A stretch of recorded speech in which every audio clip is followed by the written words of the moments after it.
واقعہ جو یقیناً قابل مذمت ہے، اور ہم یہ چاہتے ہیں، ہم کورٹس میں ہیں، ہم نے ہائی کورٹس میں پٹیشن کر رکھی ہیں کہ کشمیر کے الیکشنز ایک بار پھر منعقد کیے جائیں، موجودہ الیکشنز کو کالعدم قرار دیا جائے تاکہ کشمیریوں کو ان کا جائز مینڈیٹ دینے کا حق دلوایا جا سکے۔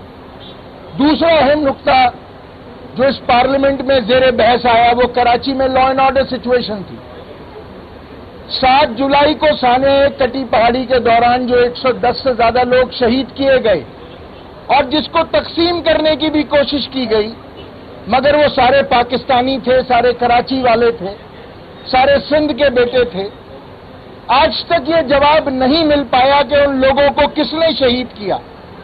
5 روز تک مسلسل کٹی پہاڑی قصبہ اور علی گڑھ میں قتل عام ہوتا رہا، خون کی ندیاں بہتی رہیں، بچے، بوڑھے، جوان، یہاں تک کہ چھوٹے چھوٹے معصوم بچے شہید کیے گئے۔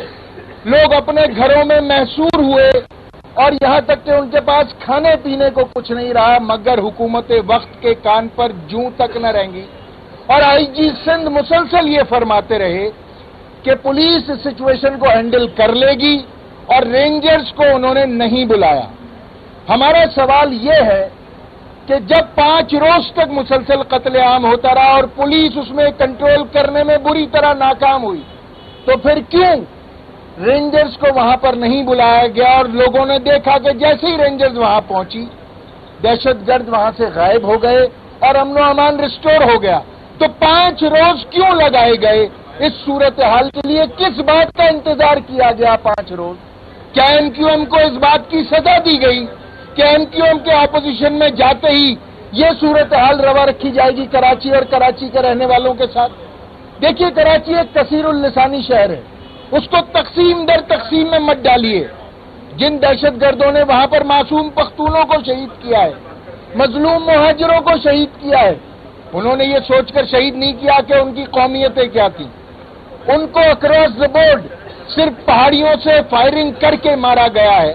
ایسی صورتحال میں ہم پر بحیثیت کراچی کے ریپرزینٹیٹیوز، کراچی کے نمائندے، ہمارا یہ حق بنتا ہے کہ ہم حکومت وقت سے سوال کریں کہ اس مجرمانہ غفلت کا ذمہ دار کون ہے، اور اگر وہ کوئی پوائنٹ آؤٹ کرتے ہیں تو پھر اس کے خلاف کیا تادیبی کارروائی کی گئی ہے۔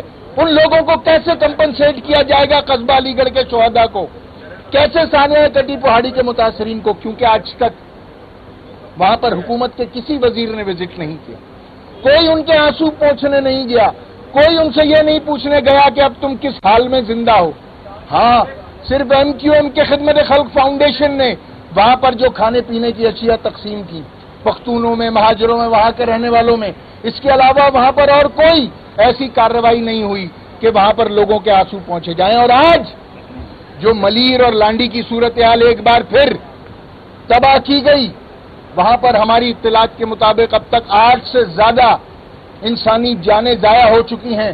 اس میں ایم کیو ایم کے کارکن شہید ہوئے ہیں، سپورٹر شہید ہوئے ہیں، عام لوگ شہید کیے گئے ہیں۔ یہ ایک کرمنلز، دہشت گردوں کا ٹولہ جو سرکاری سرپرستی میں چل رہا ہے، حکومت سندھ کے کچھ وزراء کی سرکاری سرپرستی اس کو حاصل ہے۔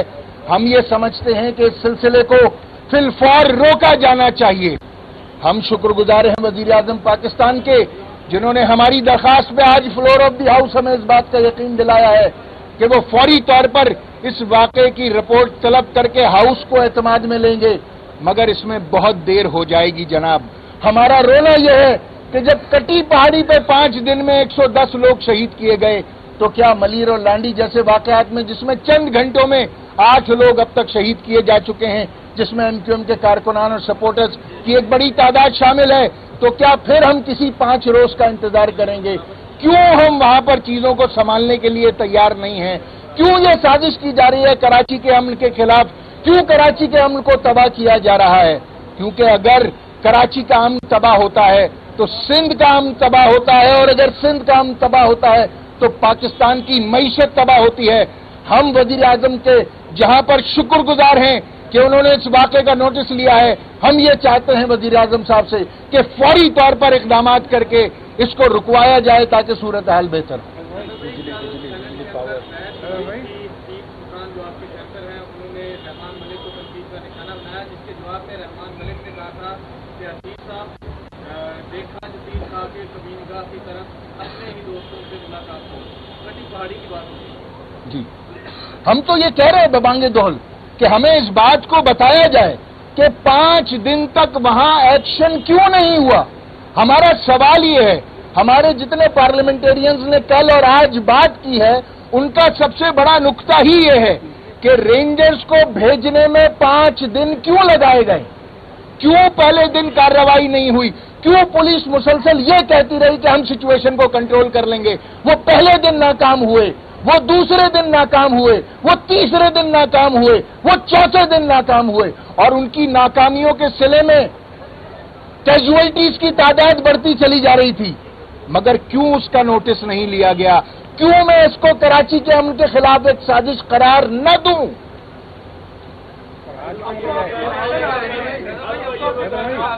آپ کیا سمجھتے ہیں کہ کوئی انویسٹیگیشن ہوگی اس کی؟ آپ کے گورنر کے رشتے سے پتہ لگے گا؟ گورنر کے پاس یہ اتھارٹی نہیں ہے کہ وہ انویسٹیگیٹ کریں. ہم اس لیول پر بھی اور اس لیول پر بھی جہاں پر ہم موجود ہیں، ہم اس کی ڈیمانڈ کرتے ہیں کہ اس کو انویسٹیگیٹ کیا جائے، جو دہشت گرد گرفتار جو پکڑے گئے ہیں ان کو سامنے لایا جائے، اور وہ تمام لوگ جو کہ دہشت گرد گرفتار نہیں ہیں ان کو گرفتار کر کے قرار واقعی سزا دی جائے. رحمان ملک کیوں حاضر نہیں تھے؟ حکومت سے وضاحت طلب کرنے کا اختیار ہے، تو کیا گورنر اپنے آئینی اور قانونی اختیار استعمال کریں گے؟ گورنر اپنا آئینی اور قانونی اختیار استعمال کر رہے ہیں. کراچی میں جو بجلی کی صورتحال ہے، جو KSC کی صورتحال ہے، جس میں KSC کے اس عملے پر جو عوام کی کمپلینس پر جا کر کمپلینس اٹینڈ کر رہے ہیں ان پر مسلح حملے کیے جا رہے ہیں، ان کی گاڑیوں کو نظر آتش کیا جا رہا ہے، ان کو ہوسٹیج بنایا گیا ہے. اس سچویشن میں کسی اور نے تو ایکشن نہیں لیا، اس سچویشن میں تو صرف گورنر سندھ نے ایکشن لیا ہے. یقیناً ہم تمام چیزوں پر ہم چاہتے ہیں گورنر صاحب تو جو اپنے لیول پر کریں، ہمارا مطالبہ ان سے پہلے ہے. ہم یہ چاہتے ہیں کیونکہ وہ انویسٹیگیشن کے لیے کہہ سکتے ہیں، کرنے والے یہ MQM نہیں ہے، نہ گورنر سندھ ہوں گے کرنے والے. جو کرنے ہم کہہ رہے ہیں، مزید کہنے کی ضرورت نہیں ہے.